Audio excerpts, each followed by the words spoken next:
अंधेर के बाद सुबह है। कोई भी सिचुएशन मुकम्मल अंधेरी नहीं होती है। हाँ, मुकम्मल अंधेरी तब है जब आप इंसानों पे रिलाय कर रहे हैं, फिर मुकम्मल अंधेर है, क्योंकि इंसान नहीं दे सकता। अल्लाह ताला ने कुरान मजीद में कहा कि जो मांगने वाला है वो भी ज़ईफ़ है और जिससे मांगा जा रहा है वो भी ज़ईफ़ है। ज़ुफ़्फ़ुत तालिबु वल मतलूब, आई थिंक ये आयत है।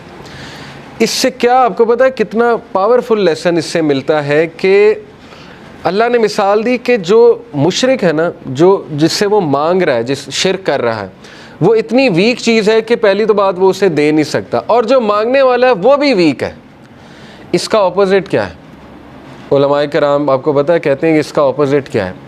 इसका ऑपोजिट ये है कि तू मांग किससे रहा है? अल्लाह से, who is the most powerful.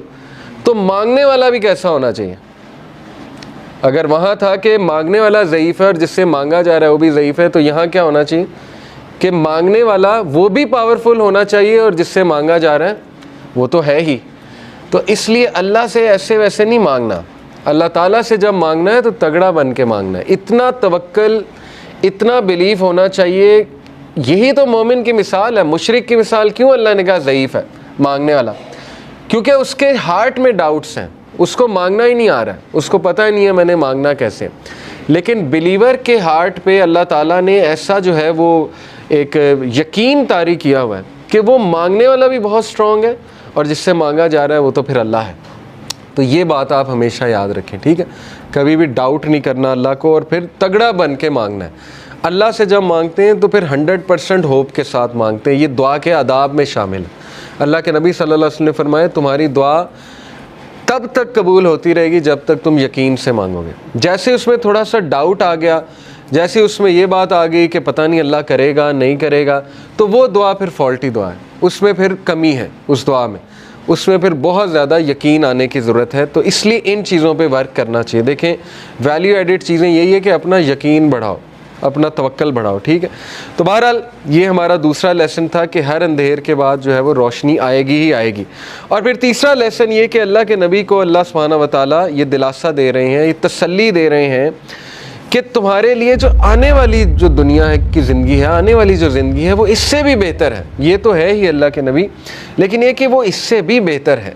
और फिर अगला लेसन हमने पढ़ा कि तेरा रब तुझे ऐसा देगा कि तू राज़ी हो जाएगा।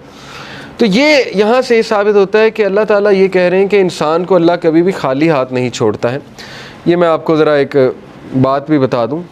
A man from Kufa came to ask Sayyidina Muhammad al-Baqir whether the hadith of the Prophet's intercession was authentic.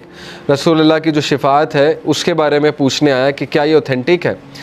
He confirmed that it was, and then he said, "You say that the most hopeful verse in the Quran is my slaves who have wronged themselves." ये उन्होंने कहा कि सबसे जो hopeful verse है कुरान की वो है कुल या इबादियल्लज़ीना असरफ़ू अला अनफुसिहिम ला तक़नतू मिन रहमतिल्लाह। सूरह ज़ुमर की आयत नंबर 53 है। मेरे बंदों से कह दीजिए कि जिन्होंने अपनी जानों पे इसराफ़ कर लिया, जुल्म कर करके एक्सट्रीम्स पार कर दिए, ला तक़नतू मिन रहमतिल्लाह, अल्लाह की रहमत से कभी भी मायूस ना हो, बेशक अल्लाह ताला तमाम के तमाम गुनाह माफ़ कर देता।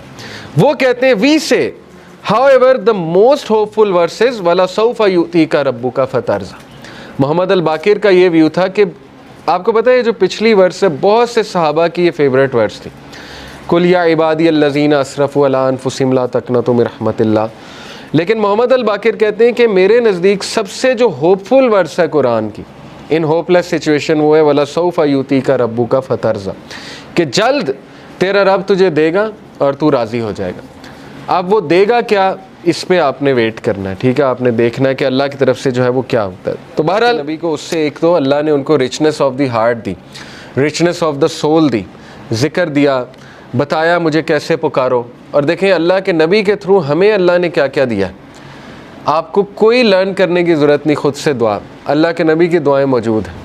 उन दुआओं पे कभी गौर करें, उनके अल्फाज पे कभी गौर करें। अल्लाह ताला ने नबियों की दुआएं आपको बता दी हैं कि किस तरह से उन्होंने पुकारा, किस तरह से निदा लगाई। अल्लाह ने अपने एट्रीब्यूट्स बता दिया आपको, या हय्यू या कय्यूम। कभी आप सिर्फ इसमें ही सोच लेना कि एक हिंदू के साथ अपने आप को कंपेयर कर लें, एक ऐसे इंसान के साथ जिसके पास अल्लाह का सही कॉन्सेप्ट नहीं है, तो आप सोच लें आप कितने लकी हैं। वो बुतों के आगे झुकता है, उसे अल्लाह का तारुफ ही नहीं है, उसे पता ही नहीं अल्लाह है कौन, और ना उसे अल्लाह को पुकारना आता है, और सोचें कि वो कितना ज़्यादा एक्सप्लॉइट हो रहा है थ्रू आउट द लाइफ, तो सोचें अल्लाह की कितनी बड़ी नेमत है कि अल्लाह ताला ने हमें गनी कर दिया, अपना तारुफ़ करा के गनी कर दिया, हमें इस्लाम का नॉलेज दे के गनी कर दिया, कुरान हम पे नाजिल करके हमें गनी कर दिया। फ़अम्मल यतीमा फ़ला तक़हर, ये इसका आखिरी पैसेज है, अभी हम लेसन लखज़ करते हैं। Therefore treat not the orphan with operation, बहुत पावरफुल टिप है और ये बड़ा ज़बरदस्त लेसन है सूरह ज़ुहा में कि जब तुम खुद पेन में हो ना तो उस पेन को तुम रिलीव कैसे करोगे, ये साइंटिफिकली प्रूवन है दूसरों की पेन आसान करके।